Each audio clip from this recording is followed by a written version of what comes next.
గత కొద్ది రోజుల నుండి కరోనా మహమ్మారి వంటి కొత్త వైరస్ మన దేశంలో హల్చల్ చేస్తున్నందున సమాచారంతో కాకినాడ జిల్లా ప్రతిపాడు సామాజిక ఆరోగ్య కేంద్రం వైద్యులు అప్రమత్తమయ్యారు.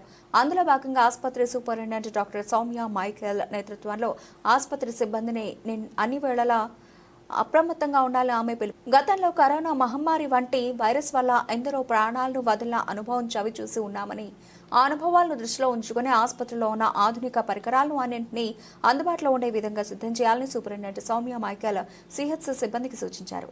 ఆ నేపథ్యంలోనే సిహెచ్సిలో ఉన్న అన్ని వార్డులను ఆమె పరిశీలించారు. ఈ సందర్భంగా డాక్టర్ సౌమ్య మైకేల్ మాట్లాడుతూ, ప్రస్తుత తరుణంలో వస్తున్న కొత్త వైరస్ వల్ల ప్రజలు అనేక సందేహాలు లేవనెత్తుతున్నాయని ఆమె అన్నారు. అందుకు అనుగుణంగానే వారికి ఏ కష్టం వచ్చిన నియోజకవర్గ కేంద్రం ప్రతిపాడులో ఉన్న సామాజిక ఆరోగ్య కేంద్ర సిబ్బంది అన్ని వేళ అప్రమత్తంగా ఉంటామని ఆమె హామీ ఇచ్చారు. ఈ కార్యక్రమంలో సిహెచ్సి వైద్యులు, నర్సింగ్ సిబ్బంది, ల్యాబ్ టెక్నీషియన్లు, ఏఎన్ఎంలు, ఆశా కార్యకర్తలు, అలాగే స్కావెంజర్లు పాల్గొన్నారు. నమస్కారం, నేను doctor B Soumya Michael, CHC Prathipadu superintendent and paediatrician. ప్రస్తుతం అందరికీ ఒక అపోహ లేకపోతే డౌట్ ఏంటి అంటే, కొత్త వైరస్ వస్తుంది, ఇది ఎవరిలో వస్తుంది, ఎంత ప్రాణాంతకరం, కోవిడ్ లాగా మరి ప్రాణాంతకరమా, దీనికి నివారణ పద్ధతులు ఉన్నాయా అనేటువంటిది చాలా మందికి ఉన్నటువంటి డౌట్స్, ప్రశ్నలు.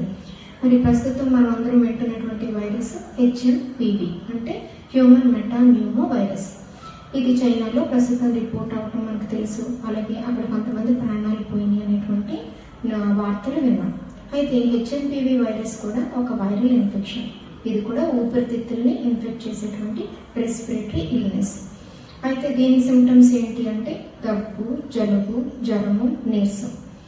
మరి కోవిడ్ లాగా ఇది ప్రాణాంతకరమా అని చూసినట్టయితే ప్రస్తుతం వరకు మార్టాలిటీ రేట్ అంటే ప్రాణాంతకరమైనటువంటి రేటు చాలా తక్కువ కోవిడ్తో కంపేర్ చేస్తే. మరి ఇది ఎవరిలో వస్తుంది అని ఇప్పటివరకు రిపోర్ట్స్ చూసినట్టయితే ముఖ్యంగా <5 years చిన్న పిల్లలు, మిడిల్ ఏజ్డ్ పీపుల్, అలాగే ఆల్రెడీ సిక్నెస్ ఉన్నటువంటి వాళ్ళు అంటే కోమార్బిడ్ డిసీజెస్, షుగర్ ఉన్నటువంటి వాళ్ళు, బీపీ కానీ హార్ట్ డిసీజ్ ఉన్నటువంటి వాళ్ళు, ఆర్గన్ ట్రాన్స్ప్లాంట్ అయినటువంటి వాళ్ళు, HIV, ఆల్రెడీ రెస్పిరేటరీ ఇన్ఫెక్షన్స్ ఉన్నటువంటి వాళ్ళు. సో వీళ్ళకి ఈజీగా సోకేటువంటి అవకాశాలు ఎక్కువ. అయితే ఏ డిసీజ్కైనా సరే ఎవరికి తొందరగా ఇన్ఫెక్ట్ అవుతారు అని అంటే ఇమ్యూన్ సిస్టమ్ ఎవరికైతే తక్కువ ఉందో. సో ఫస్ట్ మన బాడీలో వ్యాధి నిరోధక శక్తిని పెంచుకోవాలి. అంటే ఏ డిసీజ్ వచ్చినా సరే ఇమ్యూన్ సిస్టమ్ ఎప్పుడైతే బాగుందో ఎంత ప్రాణాంతకరమైనటువంటి వ్యాధినైనా మన బాడీ న్యాచురల్గా ఫైట్ చేసే మెకానిజం అది భగవంతుడు ఇచ్చాడు. సో ఫస్ట్ మనం ఏం చేయాలి అంటే మంచి ఆహార నియమాలు, ఆహార పద్ధతులు, మన లైఫ్ స్టైల్, తర్వాత ఆల్రెడీ డిసీజ్ ఉన్నటువంటి వాళ్ళు జాగ్రత్తగా మెడికేషన్ తీసుకోవటం, షుగర్ అవన్నీ కూడా కంట్రోల్లో ఉంచుకోవటం, ఈ నియమాలు పాటించాలి. అలాగే లైఫ్ స్టైల్. ప్రస్తుతం ఇది రెస్పిరేటరీ ఇన్ఫెక్షన్ అంటే దగ్గు, జలుబు, వీటి వల్ల కదా వైరస్ ఒకరి నుంచి ఒకరికి సోకేటువంటి అవకాశం ఉంది. సో మనం ఏం చేయాలి, కోవిడ్ అప్పుడు ఆల్రెడీ మనం చూసాం కాబట్టి మాస్క్ ఎప్పుడైతే ధరిస్తామో మనకి జలుబు, దగ్గు ఉన్నా లేకపోతే ఎదుటి వాళ్ళకు ఉన్నా అది మనకి ఈజీగా ఇన్ఫెక్ట్ అవ్వదు, మనం వేరే వాళ్ళకి క్యారీ చేయము.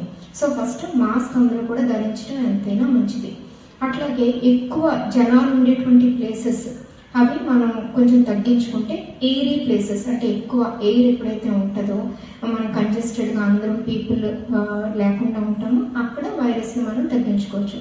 అలాగే మన చేతులతో అన్నీ పట్టుకుంటాం కదా, అలాగా మనం మన మౌత్ని కానీ మూతిని, ముక్కుని, ఫేస్ని పట్టుకుంటాం కదా, అలా కూడా ఇన్ఫెక్షన్ వస్తుంది. కాబట్టి మన చేతులతో హ్యాండ్ వాషింగ్ టెక్నిక్స్, శానిటైజర్స్ మనం వాడాం కదా కోవిడ్లో, ఆ విధంగానే చేతులు శుభ్రంగా సబ్బుతో ప్రతిసారి కడుక్కోవటం, ఎక్కువసార్లు క్లీన్ చేసుకోవటం, శానిటైజర్స్ వాడటం, ఇలాంటి నియమాలు పాటించాలి. మంచి ఆహారం తీసుకోవాలి, మన హీమోగ్లోబిన్ బాగా ఉండాలి.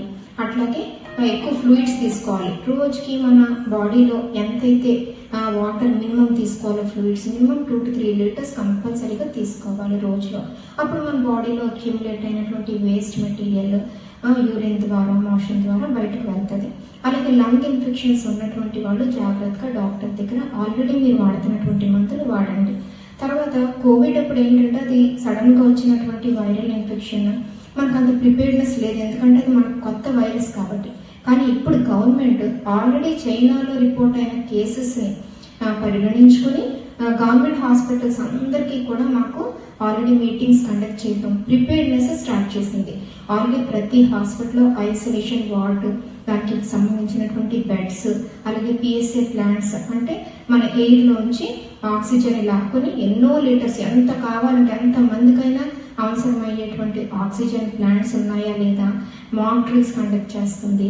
అలాగే ఆక్సిజన్ కాన్సన్ట్రేటర్స్ ఉన్నాయా, ఆక్సిజన్ సిలిండర్స్ సఫిషియెంట్ గా ఉన్నాయా లేదా ఇంకా కావాలా, తర్వాత ఈ ఆక్సిజన్ సఫిషియెంట్ గా ఉన్నాయా లేదా ఇంకా కావాలా, తర్వాత ఈ ఆక్సిజన్ ఎవరికైతే రెస్పిరేటరీ ఇన్ఫెక్షన్స్ ఉన్నాయో అవన్నీ సప్లైస్ ఉన్నాయా లేదా, మాస్క్స్ ఉన్నాయా, అవసరమైనటువంటి ఫ్లూయిడ్స్ ఉన్నాయా, నెబులైజర్స్ ఉన్నాయా, ఇవన్నీ కూడా ఆల్రెడీ గవర్నమెంట్ మాకు ప్రిపేర్నెస్ ఇచ్చింది. సో ఇంత ముందు జాగ్రత్తతో మనందరం ఉంటున్నాం కాబట్టి మనం ఎవ్వరూ కూడా సివియారిటీలోకి వెళ్ళము, ప్రాణాంతకరంగా మారకముందే మనం జాగ్రత్తలు తీసుకోవచ్చు. సో మీరు ఎవరైనా ఒకవేళ ఫస్ట్ ఆఫ్ ఆల్ ఆందోళన చెందకుండా, హెచ్ఎంపివి వైరస్ అంటే ఇదేమి ప్రాణాంతకరం కాదు, కానీ మనం జాగ్రత్తలు తీసుకోవాలి. Prevention is better than cure. So ఈ రోజు నుంచి మొదలుకొని మీ ఎవరికైనా ఏమైనా రెస్పిరేటరీ ఇన్ఫెక్షన్స్ ఉన్నా, ఆ పిల్లలు కానీ లేకపోతే మిడిల్ ఏజ్డ్ కానీ ఆల్రెడీ ఇన్ఫెక్షన్స్ ఉన్నటువంటి వాళ్ళు కానీ ఫస్ట్ మీ ఇమ్యూన్ సిస్టమ్ని జాగ్రత్తగా ఉంచుకోండి. తర్వాత పరిసరాలన్నీ క్లీన్గా ఉంచుకోండి. తర్వాత ఎక్కువ మంది గుంపులుగా చేరవద్దు, మాస్క్ ధరించండి. మొదటగానే మీకు ఒకవేళ దగ్గు, జలుబు, ఫీవర్ ఏమున్నా సరే వెంటనే డాక్టర్ని సంప్రదించండి. దానికి సంబంధించినటువంటి ఇన్వెస్టిగేషన్స్ చేసి దానికి అవసరమైనటువంటి మందులు మేము ఇస్తాము.